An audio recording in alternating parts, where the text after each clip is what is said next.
In this video, I'll be going over several random tips for using Cakewalk by Bandlab better.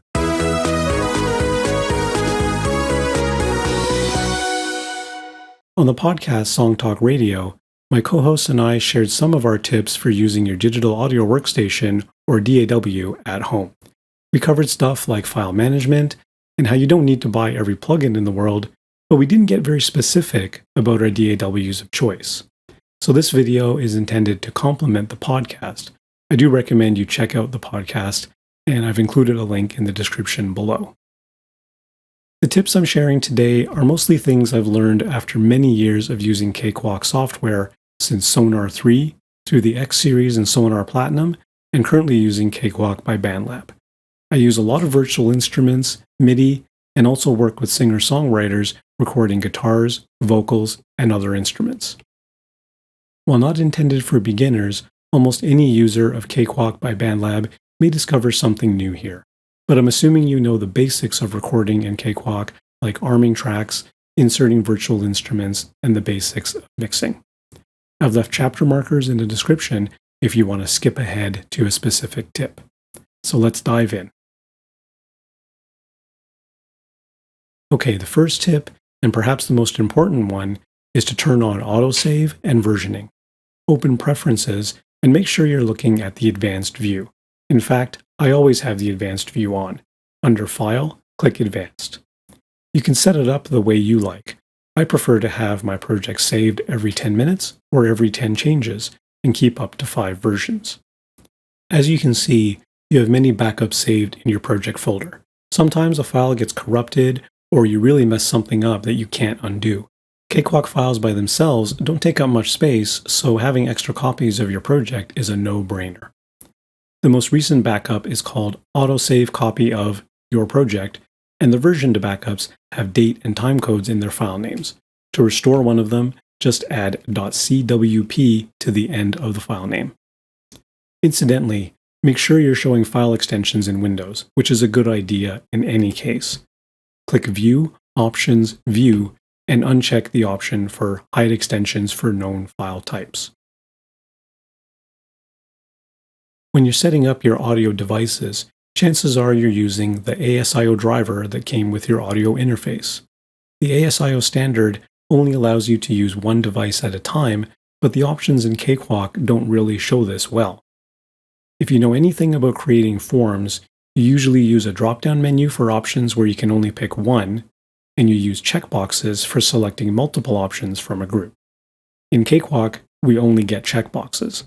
So to use a different device, even a virtual one like Voicemeeter, you have to fully deselect all the inputs and outputs of your current device before picking a new one. A little bit annoying, but once you know this, it's not a big deal. In Cakewalk, you can create your own templates for projects, tracks, and groups of tracks. The first thing to check is where your templates live on your computer. In Preferences, click on folder locations to see or modify any of them. Personally, I've created a Studio Presets folder in My Documents, and I direct Cakewalk to look there for templates. I don't care for the templates provided by Cakewalk, so I'm happy to bypass them and just use my own. I created folders for project templates, track templates, drum maps, and articulation maps. Click on the button at the end of any field to change the folder Cakewalk looks in. The Start screen when you load Cakewalk will show your project templates under the New Project tab. My Neil Song template loads my favorite piano plugin, an audio track called Vocals that is tied to Input 1 on my interface, and a simple drum plugin. Incidentally, you may notice that I have a custom image for my own template. This is really easy to do. Just create a PNG image and name it yourtemplatename.cwt.png and place it in your project templates folder. Cakewalk will associate the image with your template. Mine is only 172 pixels square. For tracks, you can save your favorite soft synth patches, and you can even save groups of tracks as a single template. For example, I have a template that loads a session of Contact with Abbey Road 60s drum kit loaded, tracks for each output from Contact all named and ready to go in a track folder, and a MIDI track to record to.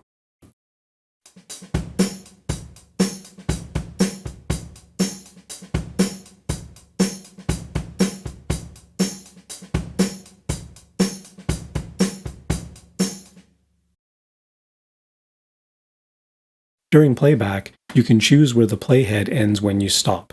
Under Options, you can toggle the On-Stop Rewind to Now marker option on and off. Use the shortcut Ctrl-W to change it, and you can also hit Ctrl Spacebar during playback to toggle it on the fly.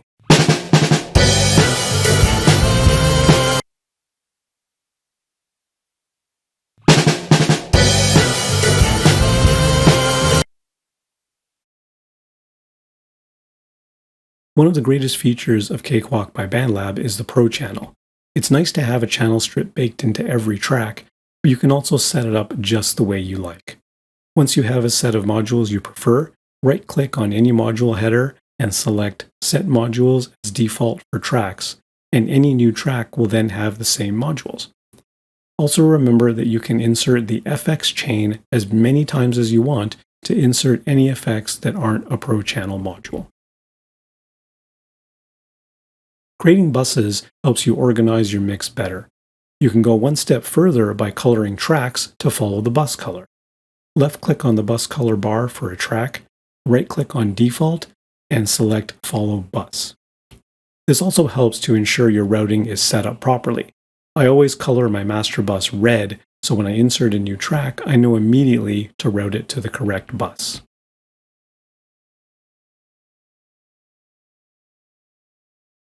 When you have multiple MIDI devices, including a control surface, sometimes Cakewalk messes up the input for one or more tracks by assigning the control surface to their inputs.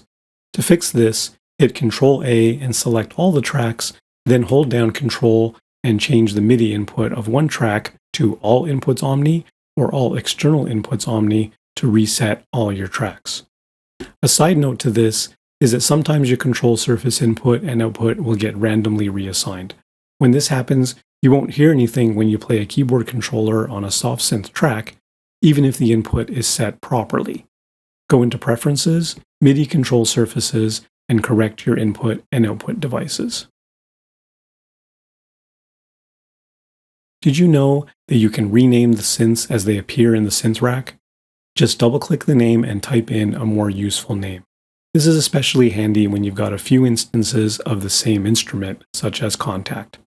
This also comes into play when you're setting the output from a MIDI track. The step sequencer in Cakewalk by Bandlab is great for setting up quick drum loops when you're starting a project. Heck, you can even use it for bass lines if you want to. I have a simple little drum loop here. The best way to get a better feel for the groove is through dynamics. We can change some of the velocities to get this sounding better.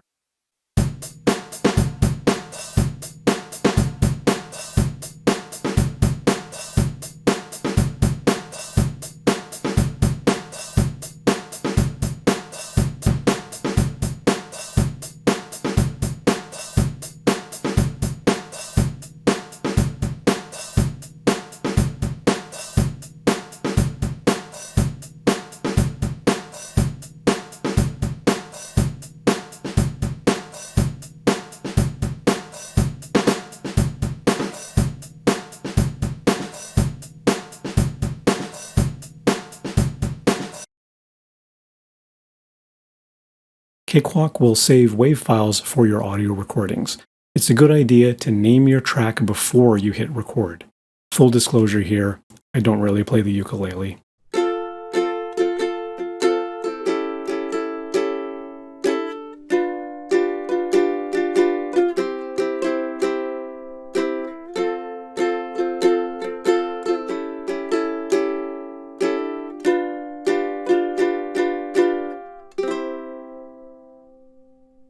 Then you can see in Windows Explorer that the new audio recording is named appropriately, which is handy if you ever need to import a deleted take back into Cakewalk. Here's how to align the grid to your recording, assuming you didn't record to a metronome.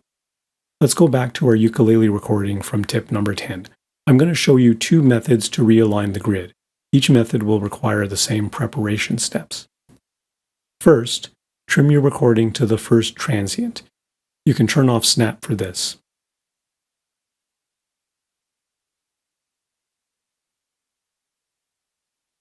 Then with snap back on, drag it to the first beat of measure 2.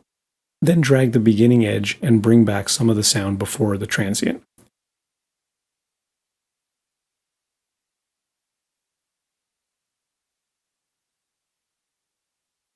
Then right-click the clip and select Apply Trimming. This ensures any audio before the useful sound is actually removed, as this can confuse Cakewalk when automatically setting the grid. The next step is to set a tempo to start with. In this recording, I know where the next downbeat lands, and I'll set the tempo so that it roughly lines up with measure 3, beat 1.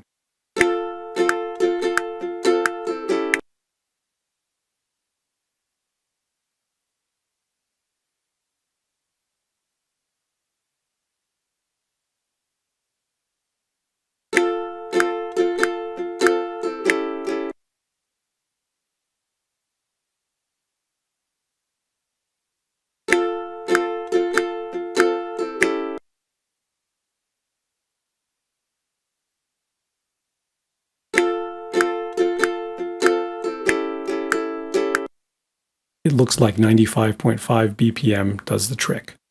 Method number 1 will only apply if you've got Melodyne installed.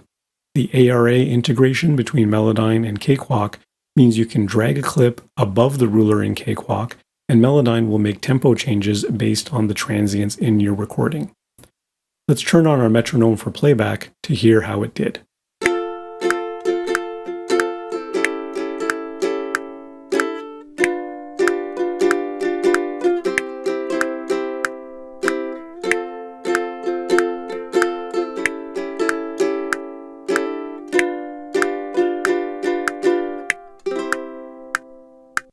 Melodyne didn't do very well here, as many of the grid downbeats don't line up with the transients. I think it helps when you start with a close guess as to the tempo, and certainly it helps when you have more percussive or transient-heavy material. In this case, Melodyne didn't know what to do with the slowdown at the end.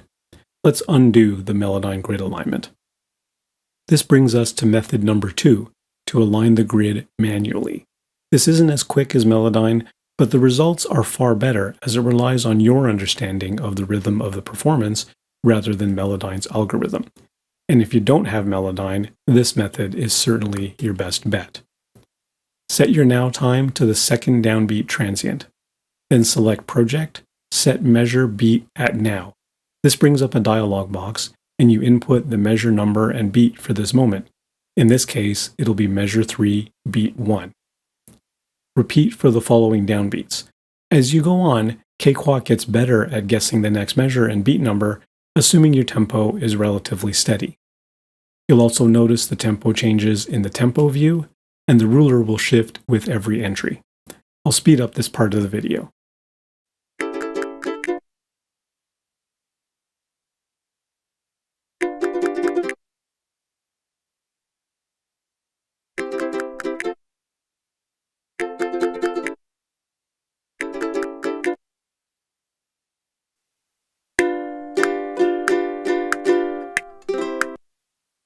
Now the ending is a little bit different because there's a significant slowdown or retardando.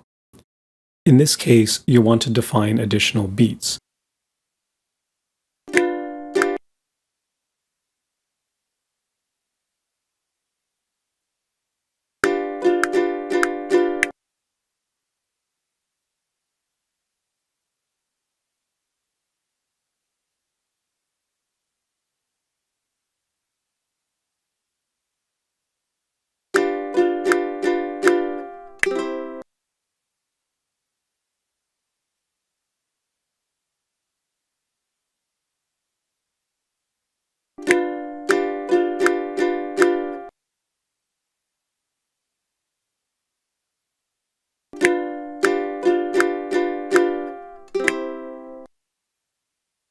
Notice the drastic drop in the tempo view.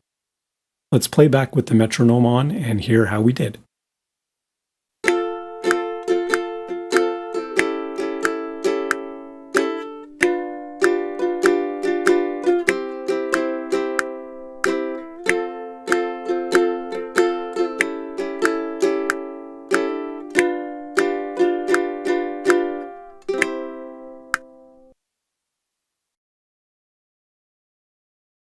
This one is pretty simple.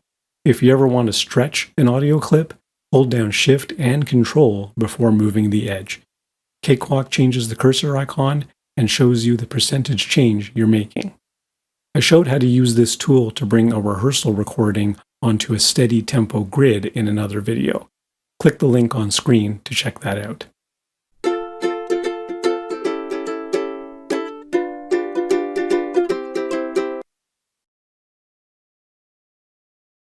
Mix Recall is a great feature of Cakewalk by Bandlab, allowing you to save levels, pan settings, sends, and effects in the current state for your project to compare different mixes or save versions for a client. It doesn't work the same way as saving other documents or projects, though. It's best to start your mix session by saving the current state. Maybe call it pre-mix so you know you haven't really started mixing yet. If you wait until after you've done a static mix, for example, you'll never be able to revert back to your starting point. It's a little weird to wrap your head around the idea of saving before you've done any work, but in this context, it actually makes sense.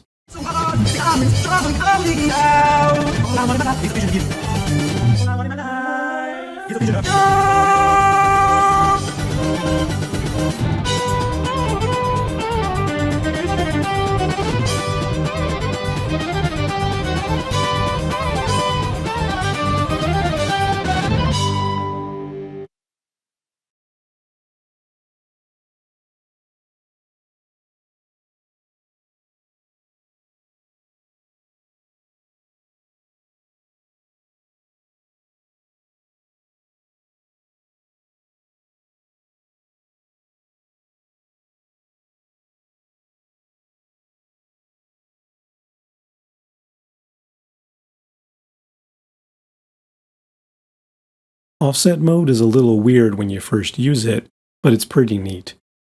When you're setting your levels in a mix, you get the highest resolution and best control the closer your fader is to 0 dB. This is related to the decibel scale being logarithmic in nature. The offset mode in Cakewalk essentially zeros all your faders without changing your mix. So once you set your levels for a static mix, engage offset mode. Your faders will all zero, but the audible levels won't change. Then you can make finer adjustments and automations to the levels and pans. The level and pan numbers will display a plus sign to indicate that you're in offset mode.